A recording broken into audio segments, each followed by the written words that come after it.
Karen demands VIP table claiming to know the owner, but I'm the owner, and she was left crying with a $4,000 bill after my revenge.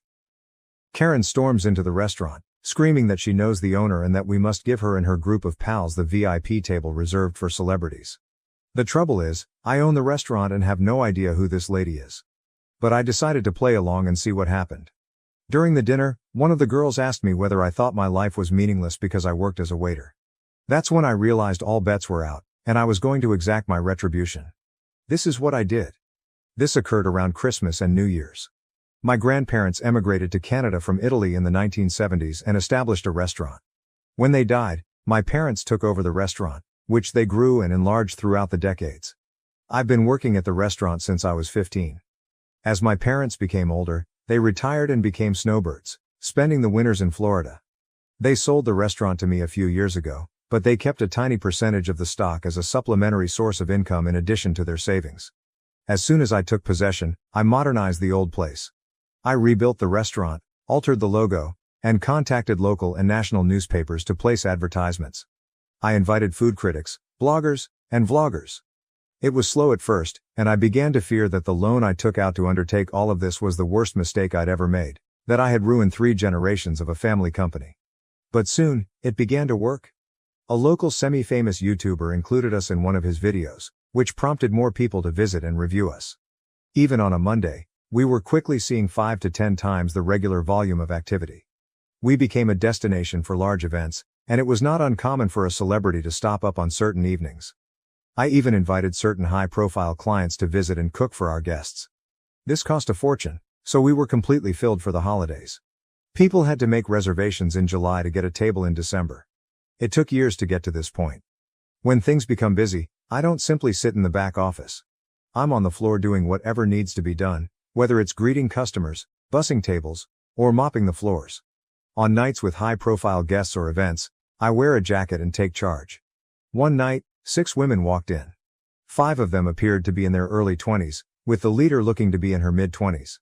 My best assumption was that she was an elder sister of one of the females or an older sorority sister to incoming college students. I was greeting them at the entrance, and as they approached, Queen Bee Karen was telling the baby Karens how fantastic this restaurant is, how delicious the cuisine is, and how there might even be celebrities there. When she approached me, she explained that she required a table for 6. I responded, "Of course, can I get the name on the reservation?" She stared at me. She responded, "Oh, I didn't make one, but it's okay. The owner is a personal friend of mine. He said he always keeps 1 or 2 tables open for special guests and we can have one of those tonight."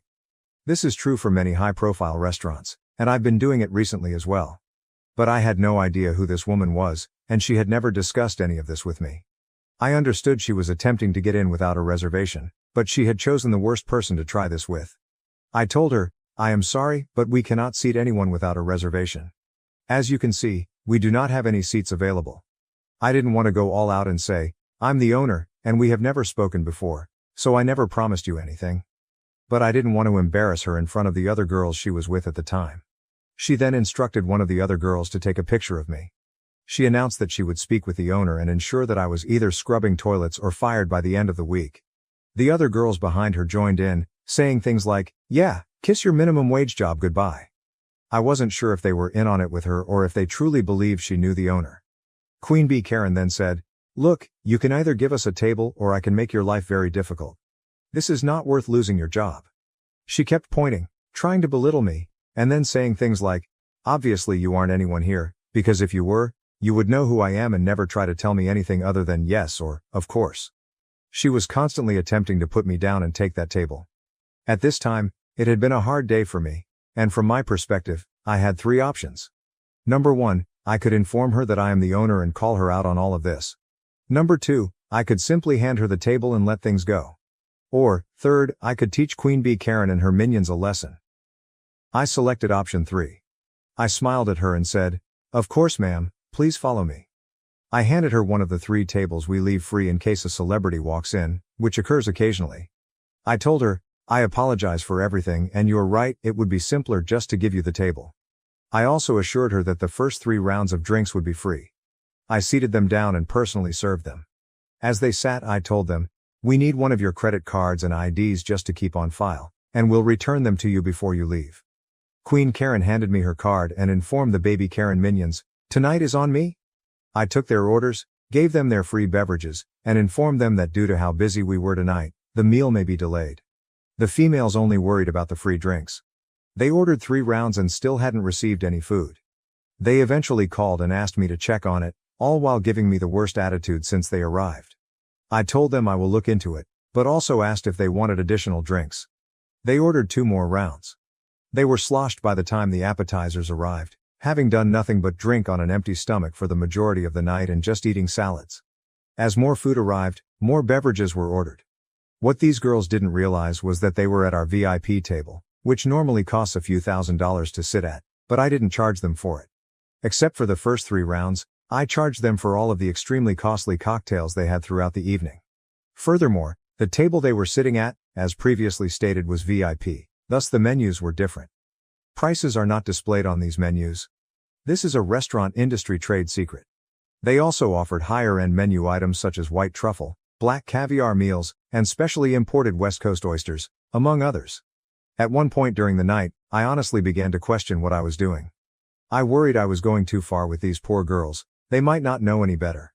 But certain things encouraged me throughout the night, such as when one of the baby Karens questioned whether I thought my life was pointless because all I ever became was a server.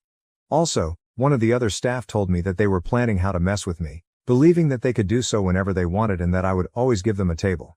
I overheard them say, "He's cute, but I wouldn't date a waiter like that. He is such a pushover." There were other comments like that throughout the night, so I continued with their life lesson. By the end of the night, each female had built up a bill ranging from $500 to $600. I handed Queen Karen the bill for $4,232.23, which included tax and tip. I've never seen somebody sober up this soon. She went from smiling and giggling with her buddies to almost in tears. She immediately summoned me over and asked whether this was a joke. I took the bill, looked it over, and apologized. "I'll get you the correct bill amount." Again, she seemed completely relieved, assuming she had received someone else's bill, and called me a effing idiot, before continuing to talk to her pals. When I returned to give her the right bill, she flipped out again. It was only a question. "Is there something wrong on this bill that you didn't order?" She and the girls were stunned and went over every single line of the bill, including the initial several lines that listed their original 3 rounds as complimentary. They then got out their phones and went over everything 100 times, adding it all up. Queen B, visibly startled, just remarked, "1 second, I need to use the restroom." Part of me feared she'd dine and dash and leave the baby Karens with the tab, but I discreetly reminded her that we had her ID and credit card, without making it too obvious. I was concerned that she would run out of money. 10 minutes later, she returns with new makeup, clearly crying, and tells me all about how poor the food was, how dreadful the drinks were, and so on, demanding that I at the very least cut the cost in half. She went on to say that the baby Karens would help, despite the fact that she had previously informed them that the night would be hers. Then, as if a light bulb went off in her head, she brought up her alleged relationship with the owner again, as if it would give me extra motivation to lower the amount in half. I smiled as I told her, "No, simply no. I can't change the bill." She takes out her phone and shows me a series of text messages from someone named after my restaurant, followed by the word owner.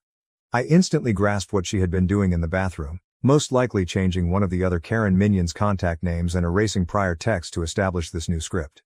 I reviewed the messages and clicked on the contact information before telling her, "That's not the owner's cell phone number." Her response was, "He has multiple phones for business, of course. You do not know all of his numbers." I replied, "How about this? If we call him and he says it's okay to take 50% off the bill, then I'll do it."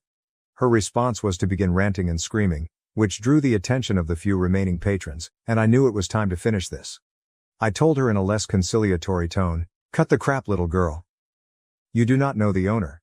You've never been here before, and if you continue ranting, I'll call the cops."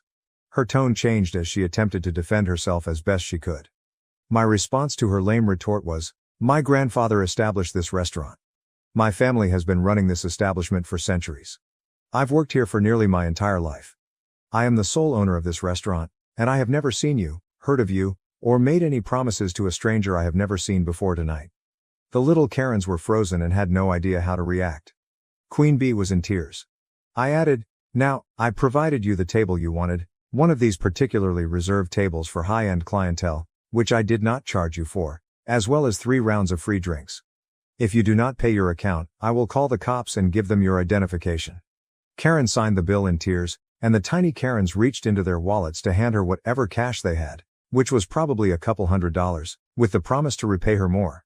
2 days later, an angry man arrives at my restaurant and requests that one of my bartenders talk with me. I was in the back office working, so he had to wait for about a half hour. She was with him too, but she kept her head down. I took them both to my office and showed him highlights from the security cameras, which had particularly high-quality audio because they were in the VIP area. We needed to keep good records in that region due to previous unconnected accidents.